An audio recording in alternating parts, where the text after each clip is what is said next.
Meus irmãos, vamos retomar o assunto que nós começamos a considerar na semana passada, que é o perfil da masculinidade bíblica. E eu queria mais uma vez que nós lêssemos o texto que nós encontramos lá em 1 Coríntios capítulo 16, versículos 13 e também o versículo número 14. Abram, por favor, aí as suas Bíblias nesse texto, 1 Coríntios 16, versículos 13 e também o versículo número 14. Vamos ler a passagem para nós fazermos a título de leitura introdutória e depois prosseguirmos no estudo da palavra na noite de hoje. 1 Coríntios, capítulo 16, versículos 13 e também o versículo número 14. Veja o que nos diz aqui, meus irmãos e irmãs, a palavra de Deus. Amigos e amigas, sede vigilantes, permanecei firmes na fé, portai-vos varonilmente, fortalecei-vos. Todos os vossos atos sejam feitos com amor. Até aqui, até o versículo 14, que o Senhor nos abençoe e que Ele aplique a sua santa palavra em nossos corações. Amém. Irmãos, conforme nós falamos, hoje a gente vai complementar o estudo que nós iniciamos na semana passada, que tem como título o perfil da masculinidade bíblica. Então, o que é um perfil? Um perfil é um conjunto de características, é um conjunto de qualidades, através dos quais você consegue identificar algum ser ou alguma coisa. Então, trazendo essa definição para o propósito do nosso estudo, o que é que nós estamos vendo? O que é que nós estamos considerando? Algumas características, algumas marcas que fazem de um determinado ser um homem dentro da perspectiva bíblica. No nosso caso, meus irmãos, no nosso caso, meus amigos. Então, o que nós estamos a tratar nesses últimos sábados é justamente isso. O conjunto de traços, o conjunto de características que faz com que nós nos identifiquemos como homens conforme aquilo que Deus requer, conforme aquilo que Deus determina para cada um de nós.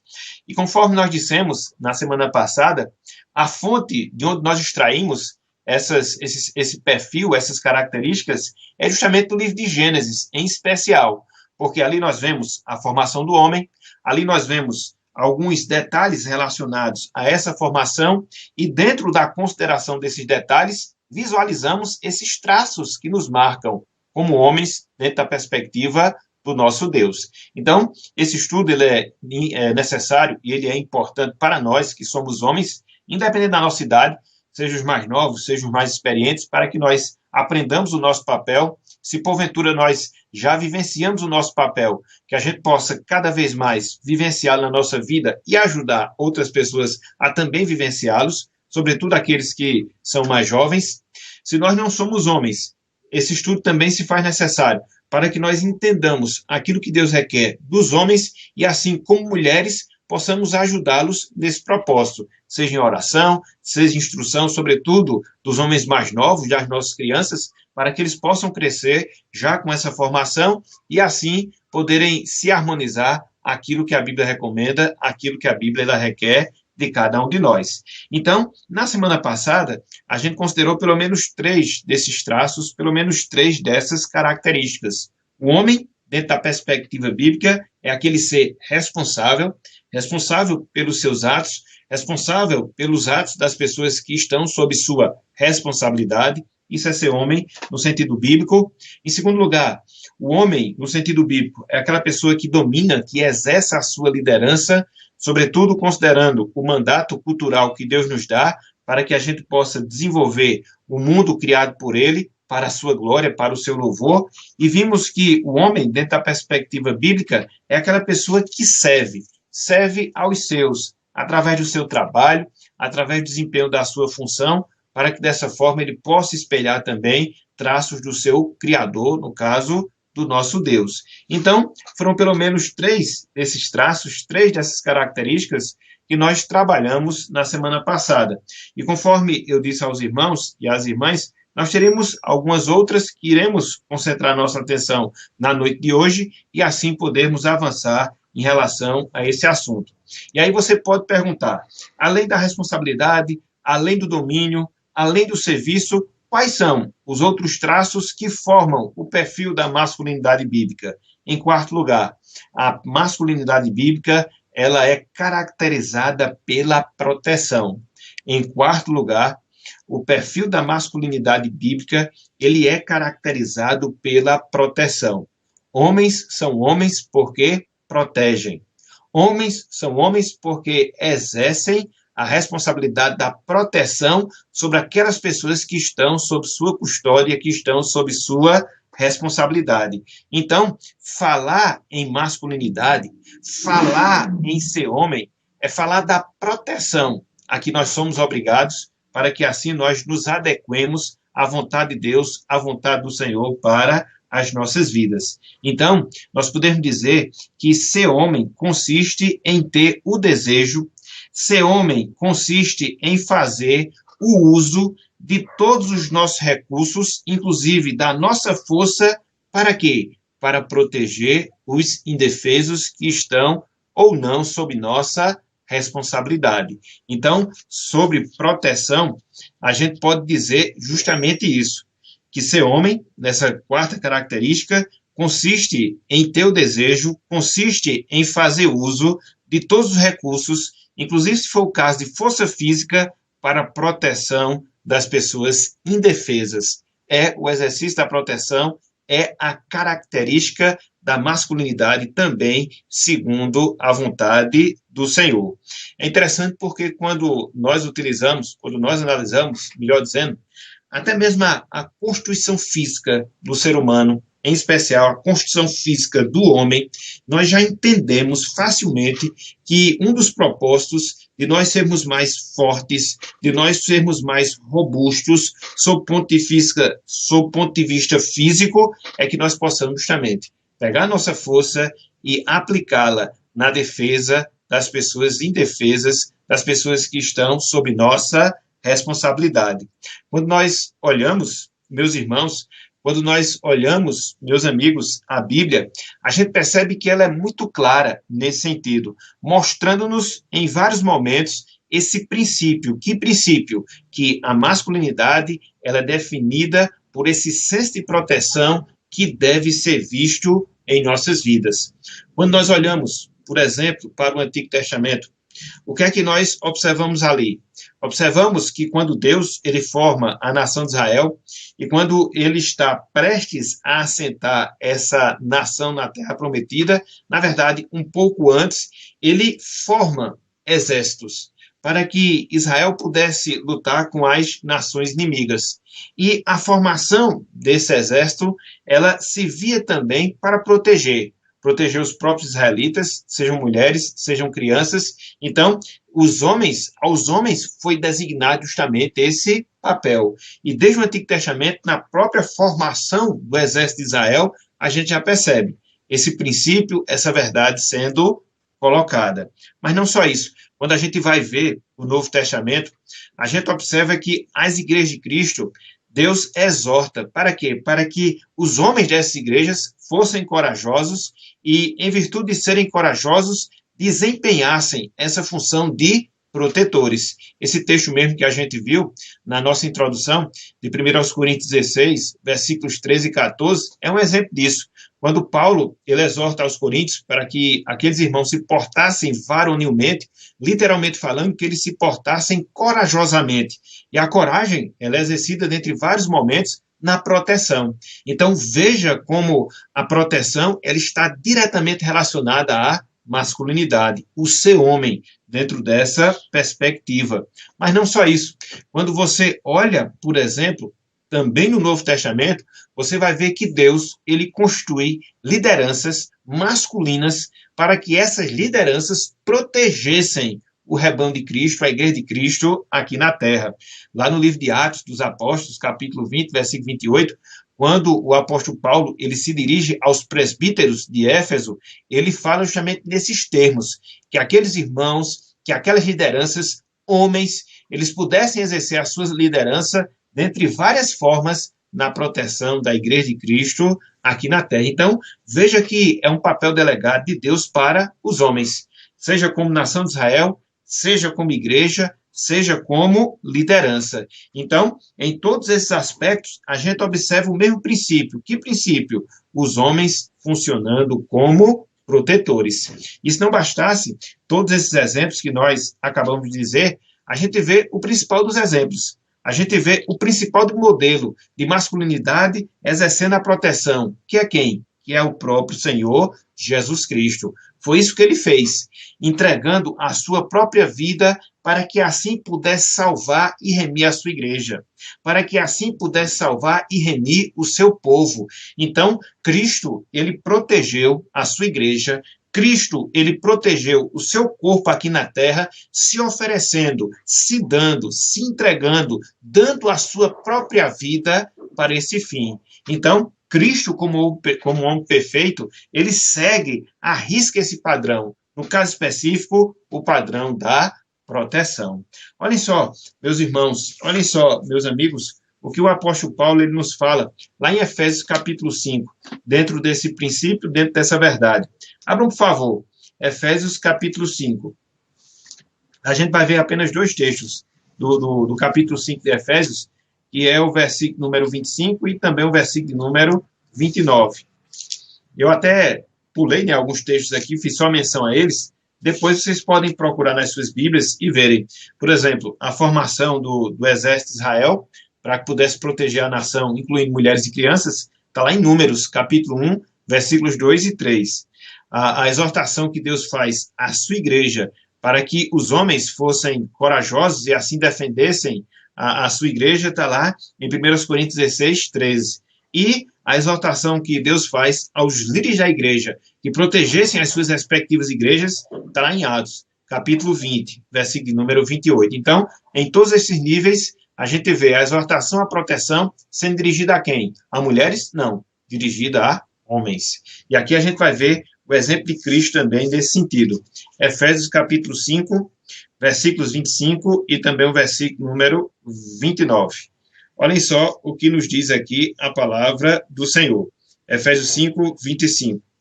Maridos, amai vossa mulher, como também Cristo amou a igreja, e a si mesmo se entregou por ela. Então, qual é a exortação que Paulo está fazendo aqui? Que os maridos amem as suas respectivas mulheres. Qual é o exemplo, qual é o parâmetro que Paulo usa na sua exortação? Cristo. Que fez o quê? Amou a sua igreja, amou a sua noiva.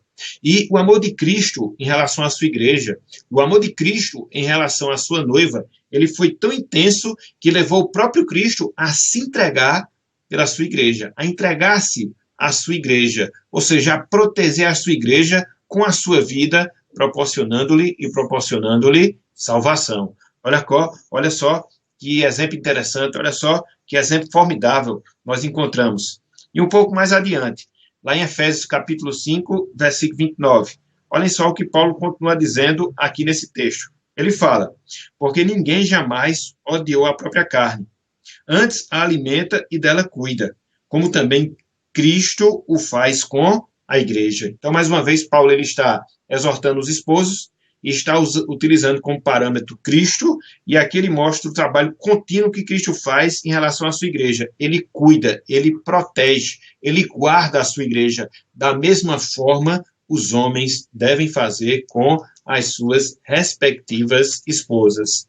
Na verdade, meus irmãos, na verdade, meus amigos, essa questão da proteção ela é essencial na masculinidade bíblica. E conforme nós colocamos aqui na nossa definição, essa proteção que nós homens devemos dispensar aos indefesos envolve quem? As nossas mulheres, as nossas filhas, as nossas mães, as nossas irmãs em Cristo, as nossas colegas, a pessoas que estão numa situação de indefesas. Então, para esse público, é para essas pessoas que Deus ele nos chama, como homens, a exercermos a nossa masculinidade e a exercermos a nossa masculinidade com a nossa proteção.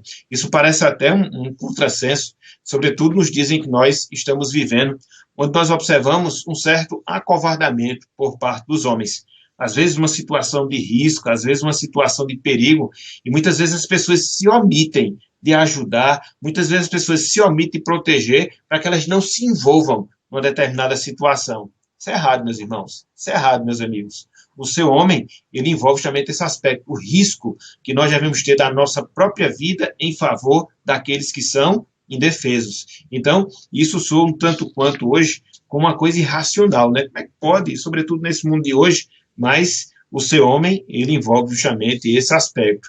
Ele envolve justamente esse compromisso que nós devemos ter na proteção àqueles que são indefesos, sejam eles quais forem.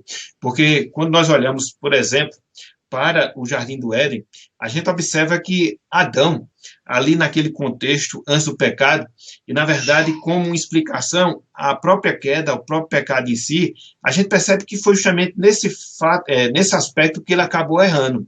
Ou seja, Adão, ele não protegeu a Eva como deveria proteger. A Bíblia diz que houve um diálogo ali entre a serpente e Eva, e nesse diálogo a serpente começou a enganar a Eva a tal ponto de levá-la a comer do fruto proibido e, consequentemente, ela passar para o seu esposo, e, ao que tudo indica, Adão ele estava presenciando aquela cena e nada ele fez para guardar, nada ele fez para resguardar, nada ele fez para proteger a sua esposa. Qual foi o resultado? A introdução do pecado no mundo. Qual foi a consequência? Todas as mazelas do pecado. Por quê? Em virtude do homem não ter cumprido o seu papel de proteger, de defender a sua esposa. Porque quando a gente fala, meus irmãos, quando a gente fala, meus amigos, dessa questão da proteção, que deve ser vista em nossas vidas como uma característica da masculinidade, essa proteção, nós devemos aqui fazer esse detalhamento. Não deve ser apenas uma proteção física, também, mas deve ser uma proteção espiritual. Então, nós estamos nessa responsabilidade, sobretudo com aquelas pessoas que estão sob nossa custódia, de estarmos guardando contra os falsos ensinos, contra as falsas ideias, para que assim o pecado ele não venha acontecer, para que assim o pecado ele não venha se dar. Então, essa proteção, ela é muito mais ampla do que muitas vezes a gente pensa. Ela é muito mais abrangente do que muitas vezes nós imaginamos. Ela é uma proteção física, sim, com toda certeza, mas também é uma proteção espiritual. Então, nós que somos homens, devemos estar cônscios dessa responsabilidade. Se nós estamos protegendo, guardando aos nossos, se nós estamos exercendo o nosso papel de protetor aos indefesos, porque o ser homem, ele envolve justamente isso. Esse compromisso, essa responsabilidade que nós temos. E isso é importante nós aprendermos, inclusive para nós repassarmos para as nossas crianças, para os nossos adolescentes, para os nossos jovens, para que eles possam crescer dentro dessa consciência de que eles são protetores. Eles não podem se acovardar diante de perigos, diante de ameaças que rodeiam a eles mesmos ou a outras pessoas. Não, muito pelo contrário. Ele tem, como homem que é, de ajudar, de proteger, de auxiliar, até mesmo com risco próprio, porque foi esse o papel que Deus ele designou e designou a cada um de nós. É por isso que nós sempre falamos que ser homem não é fácil.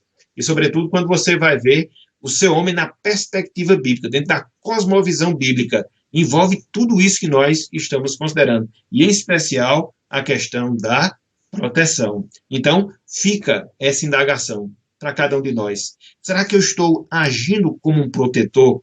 Será que eu estou sendo um protetor para o meu lar?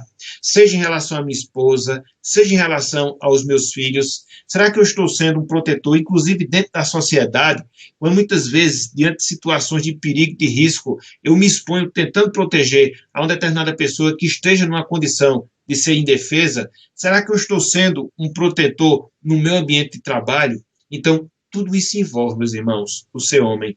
Tudo isso envolve a masculinidade bíblica. Então, a proteção é a quarta marca, a quarta característica que forma o perfil da masculinidade bíblica. Então, não percamos aqui a sequência: a responsabilidade, o domínio, o serviço e a proteção. Mas não só isso. Em quinto lugar, ser homem, no sentido bíblico, significa ser sábio. Em quinto lugar, ser homem, no sentido bíblico, significa ser sábio. A masculinidade, ela traz consigo a necessidade de ser sábio. A masculinidade ela traz consigo a necessidade de ser sábio. O livro de Provérbios, ele mostra vários conselhos paternais nesse sentido.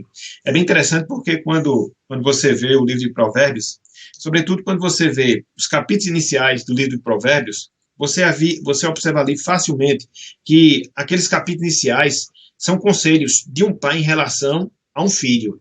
E dentre vários conselhos que esse pai dá em relação ao seu filho, existe esse conselho em especial. De quê? De que seu filho pudesse ser sábio, de que ele pudesse adquirir a sabedoria na sua vida. Abra, por favor, livro de Provérbios, capítulo 3.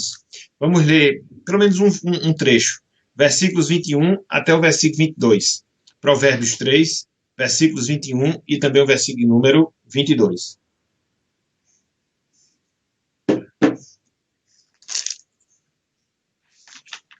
Provérbios 3, versículos 21 e 22. Olhem só aqui, meus irmãos. Olhem só aqui, meus amigos, o que nos diz a palavra do Senhor. Provérbios, capítulo 3, versículos 21 e também o versículo número 22. Olhem. Filho meu, veja, um pai falando para um filho, um conselho paternal. Ele prossegue. Não se apartem estas coisas dos teus olhos. Se você for olhar todo o contexto anterior, que coisas são essas? A sabedoria, que Salomão aqui está falando. E ele segue. Guarda a verdadeira sabedoria e o bom siso, ou seja, o bom entendimento. Por quê? Veja o resultado. Quando você é uma pessoa sábia, veja o resultado. Quando você tem entendimento. Porque serão vida para a tua alma e adorno ao teu pescoço, ou seja, será um enfeite, será algo manifesto na sua vida. O que? A sabedoria. O que? O entendimento.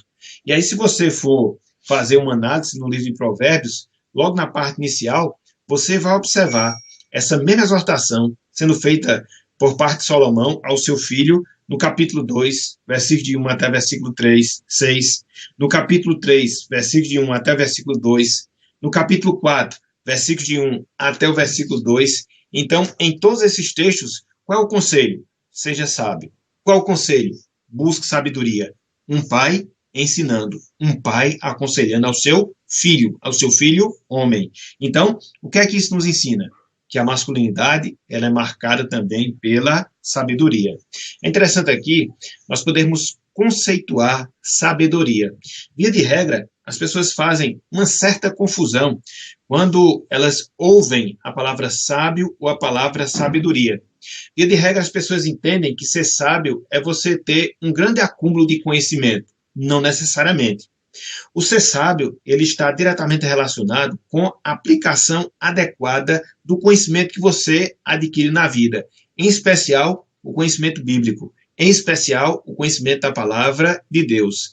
Então, quando a Bíblia exorta a nós homens, quando Deus, como nosso Pai, nos exorta a sermos sábios e buscarmos a sabedoria na nossa vida, Ele está nos exortando nesses termos, a que nós busquemos cada vez mais o conhecimento, em especial o conhecimento que vem da sua palavra, para que nós possamos aplicar esse conhecimento a várias áreas, a vários aspectos da nossa vida. Isso é ser sábio no sentido bíblico. Então, às vezes você encontra uma pessoa que ela tem um vasto conhecimento sobre um determinado assunto, mas não é uma pessoa sábia.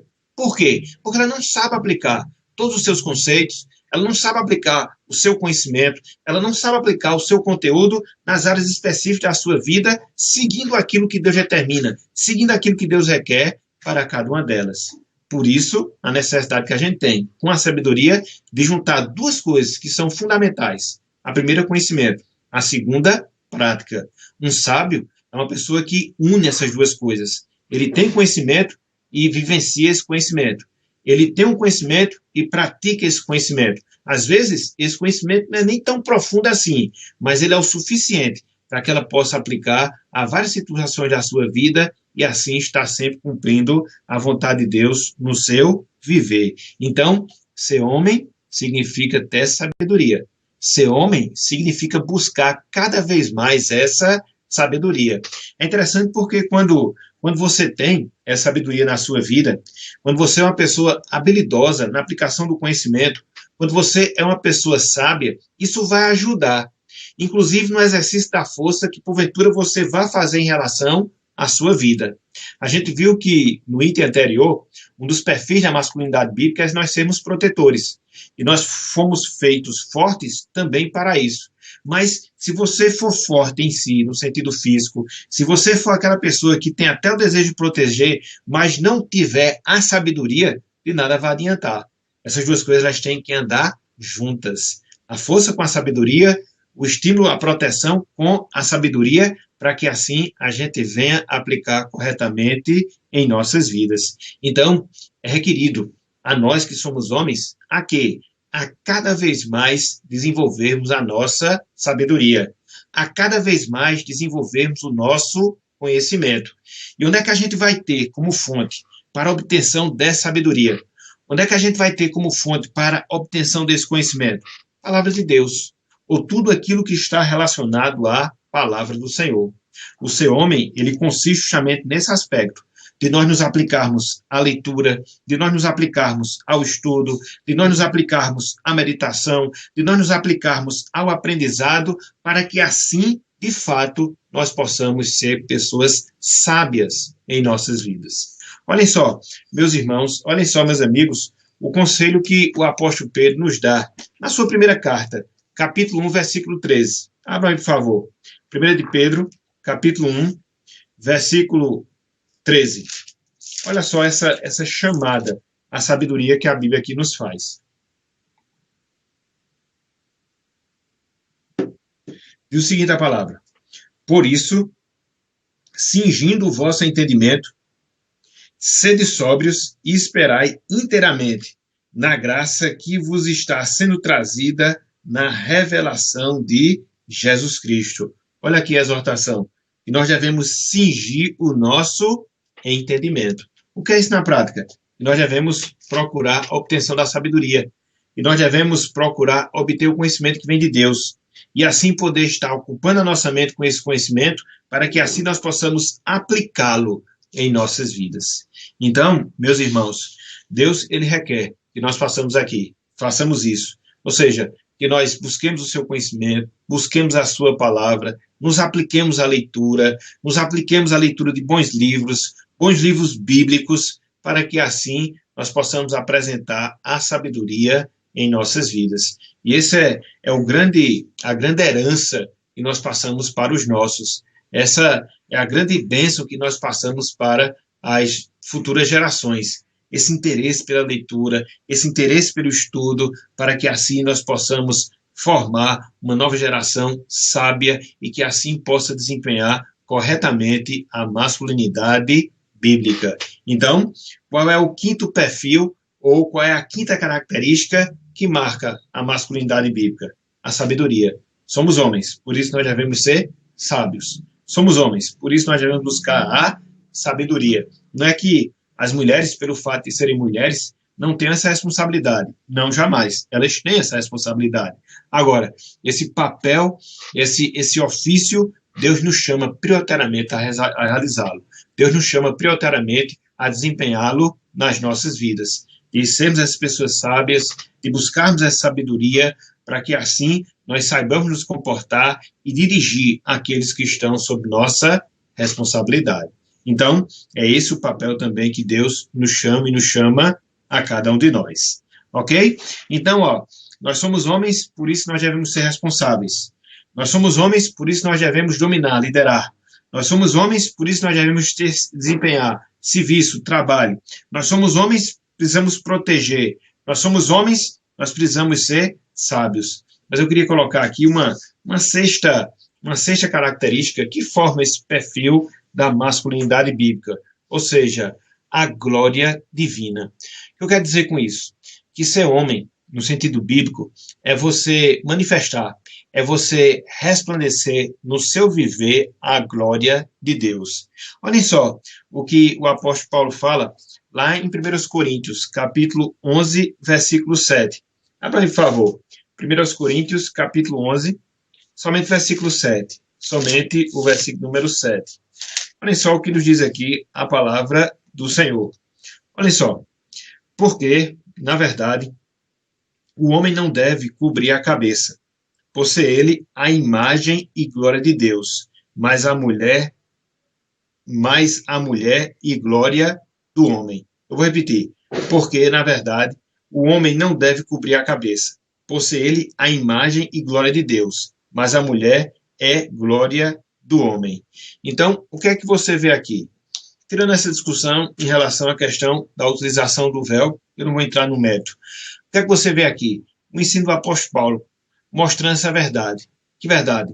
Que nós refletimos a glória de Deus em nossas vidas. Então, a masculinidade, ela envolve justamente isso. Ela envolve a necessidade de nós refletirmos a glória de Deus em nossas vidas. Ou, Deus nos fez homens para podermos refletir a sua glória. É justamente isto que o apóstolo Paulo ele fala aqui nesse trecho. Nós, como homens, conforme nós vimos lá em Gênesis, nós fomos feitos à imagem e semelhança de Deus. E essa imagem e semelhança de Deus, ela envolve justamente essa responsabilidade. Que responsabilidade? De nós manifestarmos a glória de Deus em nossas vidas. Manifestarmos a glória de Deus em nossas vidas. E como é que essa glória ela vai ser revelada? Como? Quando nós cumprimos e quando nós vivenciamos todas essas outras características que nós estamos a mencionar ao longo de todo esse estudo. Quando nós somos responsáveis, quando nós somos líderes, quando nós somos servos, quando nós somos protetores, quando nós somos sábios. Então, quando isso acontece, Deus, ele é glorificado na nossa vida. Deus, ele é visto em nossas vidas. Deus, ele é revelado em nossas vidas. E assim, nós cumprimos o objetivo para o qual Deus ele nos fez, que é de quê? De glorificar o seu nome. Então, veja, meus irmãos, veja, meus amigos, como é importante nós sabermos o nosso papel.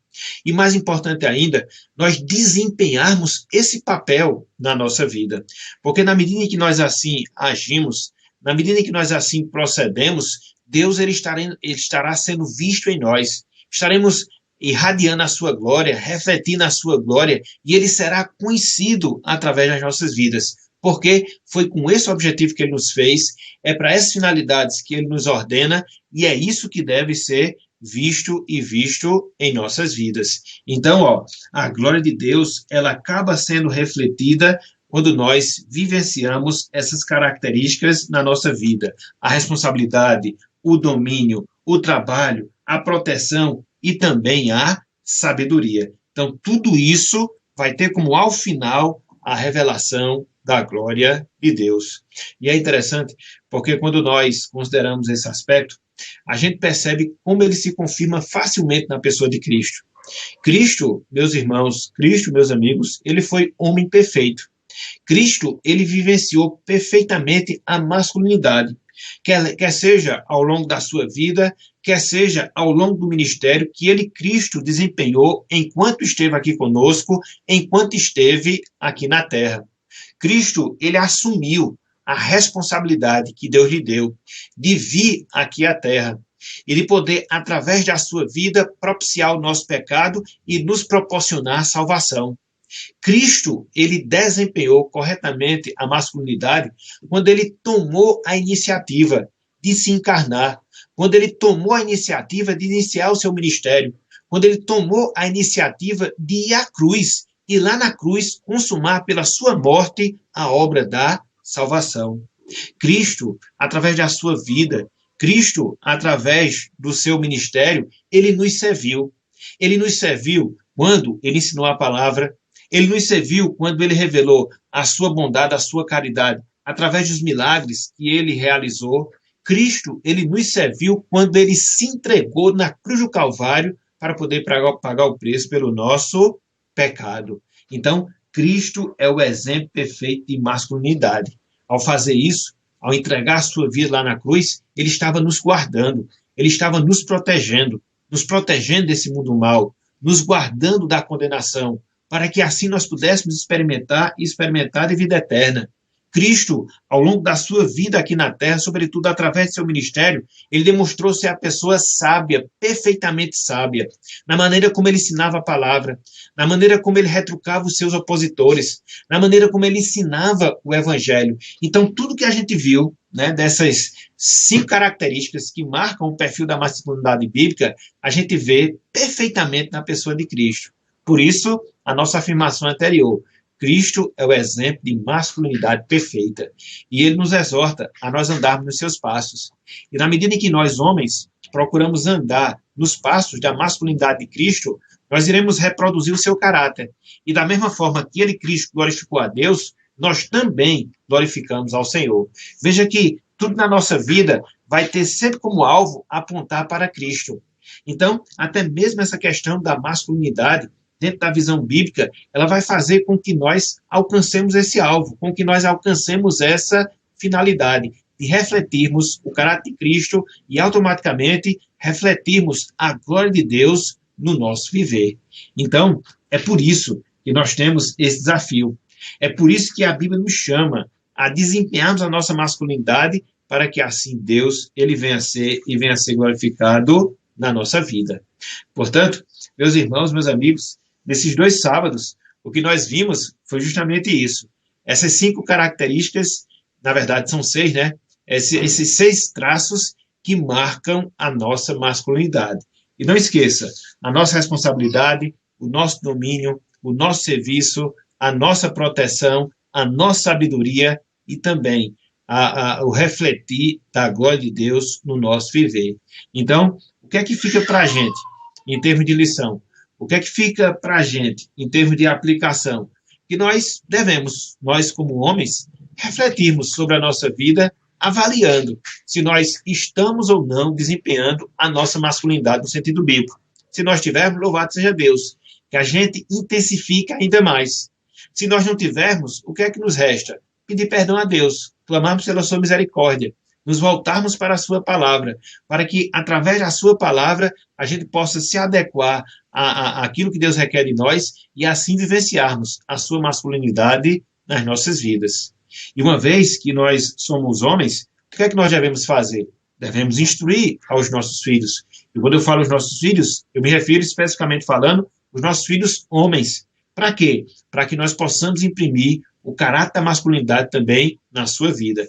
Principalmente dentro desse contexto tão nefasto que nós estamos vivendo, onde existe uma certa instrução em relação à efeminização dos nossos homens, e aí a gente tem esse papel, essa responsabilidade de, através da instrução, através de aconselhamento, poder reverter esse quadro e trazer aos homens a condição que Deus ele requer verdadeiramente de cada um de nós. De quê? Desempenharmos o nosso papel aqui no nosso mundo, aqui na nossa vida. Então, para nós serve como lição, pelo menos, esses 2 destaques. Mas não só isso, como nós falamos no início da nossa transmissão, as nossas irmãs, uma vez que elas são conscientizadas, uma vez que elas aprendem isso, o que é que elas devem fazer? Estimular os seus esposos, orar pelos seus maridos, para que Deus os agracie e para que Deus esteja transformando os seus corações, caso eles não estejam vivendo a masculinidade bíblica, que assim possam viver na sua vida. Se já o estiverem, continue clamando, continue orando, para que Deus os estimule ainda mais, e eles possam cada vez mais manifestar essa masculinidade no seu viver. E você, como mãe, em relação aos seus filhos, também tem esse compromisso de ensiná-los, para que eles venham ser homens, para que eles venham ser homens de verdade, e assim possam verdadeiramente cumprir o propósito de Deus em suas vidas, crescendo na graça, crescendo no conhecimento e crescendo na sua masculinidade, conforme Deus nos ensina em sua palavra. Então, seriam essas, meus irmãos, minhas irmãs, amigos e amigas, as informações, pelo menos gerais, que nós queremos dar em relação à masculinidade bíblica, seguindo aquilo que nós estudamos nesses 2 últimos sábados. Ok? Então, que Deus nos abençoe e que Ele aplique a sua santa palavra em nossos corações. Amém. Meus irmãos, nós temos aqui algumas pessoas, pelo menos 2, né? Que eu esteja vendo aqui. Pelo menos 2 que nós estamos vendo aqui, que se pronunciaram. Acho que foi o nosso irmão Pedro Furtado, né? Pedro Furtado colocou aqui, ó. Em relação à proteção, né, que foi um dos perfis, uma das características que nós colocamos. Quando estamos em meio a uma situação de ver uma mulher, exemplo, sendo agredida, vamos ajudar e deparamos que o agressor está armado. Caso aconteça de morrermos, quem vai cuidar e proteger minha família? Aí, nesse caso aí, se uma pessoa estiver armada, vai ser imprudência, né, você fazer um negócio desse, né? Aí você estará tentando a Deus. O mais viável, a gente sabe que é uma situação complexa, né? Uma situação muito difícil, mas o mais viável é você procurar uma forma de poder proteger, mas com condições, com iguais condições de proteção. Então, a gente não pode, numa situação como essa, nem se prestar, né, a questão do auxílio, porque a gente vai se expor, né? Você está desprotegido, você vai proteger uma pessoa sem nem ter condições para isso, fica um pouco complicado, né? Não é bom uma situação como essa. O ideal é que a gente possa estar em igualdade de condição com o agressor, pegando esse exemplo aí, para que a gente possa, pelo menos, nos colocar ali naquela situação, tentando a proteção. Mas não é recomendável, não é recomendável. O ideal é que numa situação como essa, o agente procura os meios para a gente se equiparar em relação a como proteger, chamando outra pessoa, nos municiando de alguma coisa, de algum instrumento, mas chegar lá de peito aberto não vai resolver muita questão. E perde a vida você e perde a vida outra pessoa. Então, a gente vai acabar que não vai resolver muito o problema. Ok? Nesse caso específico. Nesse caso específico. Ok? Deixa eu ver aqui. Sim, aí Pedro continua aqui, né? E caso eu veja uma situação dessa e não faça nada, estou pecando, pronto. Nesse caso aí, né? Você não vai se expor, não tendo condições de estar à altura e defender a pessoa, né? Então, já não seria pecado nesse sentido, porque seria imprudência se assim agisse. Ok? Sim, Jaume até colocou aqui, mas foi em relação a questão da liberação lá em João Pessoa, né? A João Pessoa também teve as suas atividades religiosas com protocolo de distanciamento a partir de segunda-feira, dia 15, né? O decreto municipal começou nesse sábado. Então, basicamente ficou a mesma coisa aqui de Campina Grande. Exatamente. Muito bom. Devagarzinho as coisas vão voltando ao normal. Nosso irmão presbítero João Soares Adelino colocou: eu estou entendendo que essa proteção é em relação ao nosso papel como esposo, a fim de proteger a nossa família no aspecto físico, material e espiritual. Exatamente, João. Exatamente. Então, quando nós, por exemplo, saímos, né, das nossas casas e vamos enfrentar o mercado de trabalho a fim de poder dar as condições de sobrevivência, que proteção é essa? De certa forma, proteção física. Essa proteção física envolve também questão de risco, né? A gente até citou a questão de um assalto, um roubo, e aí você tem que fazer alguma coisa para proteger o seu, entendeu? Envolve, né? A proteção material, a do trabalho que nós acabamos de falar, e espiritual, quando você se põe através da palavra, instruindo, orientando os seus no caminho do Senhor, para que assim evite erros, dentro da sua casa. Foi o que Adão não fez, né? Simplesmente viu aquela cena do diabo enganando a sua esposa, a sua mulher, não fez nada para intervir naquele caso, e aí o pecado entrou, ele terminou também se envolvendo, e aí vieram todas as consequências. Então, o exemplo negativo de Adão serve para a gente cuidar das nossas famílias. Então, nós somos chefes dos nossos lares, das nossas casas, e existem inúmeras formas como a gente pode fazer essa proteção espiritual, que o nosso irmão presbítero João Soares mencionou aí. Você, por exemplo, está junto com os seus familiares, de repente passa uma programação que pode até nem ser tão inadequada, mas que tem algum viés ali, que vai levar a algum pecado, algum conceito errado. Então, o que você deve fazer? Proteger sua família. Desligar o aparelho, evitar que se assista, enfim, você vai proibir, vai restringir aquilo ali para guardar, proteger a sua família de estar pecando. É um tipo de proteção espiritual. Então, essa proteção, ela envolve a questão física, o sustento, e também a guarda em si, né, a integridade física. Na verdade, ela envolve mais a integridade física e envolve a questão material, que é o sustento, aqui fica mais exato, e envolve a questão espiritual, que é o cuidado com as almas delas, em todos os sentidos, entendeu? Através da realização do culto doméstico, você está ali ensinando a palavra do Senhor. É uma forma de você proteger a sua família, proteger contra o pecado, contra os erros, e é assim que a gente vai desculpa, desempenhando a nossa masculinidade. Ok? Nosso irmão presbítero Antônio Gomes colocou: o que passando se opõe em questão alheia é como aquele que pega um cão pelas orelhas. Provérbios 26:17. Não sei se está se referindo aqui a questão de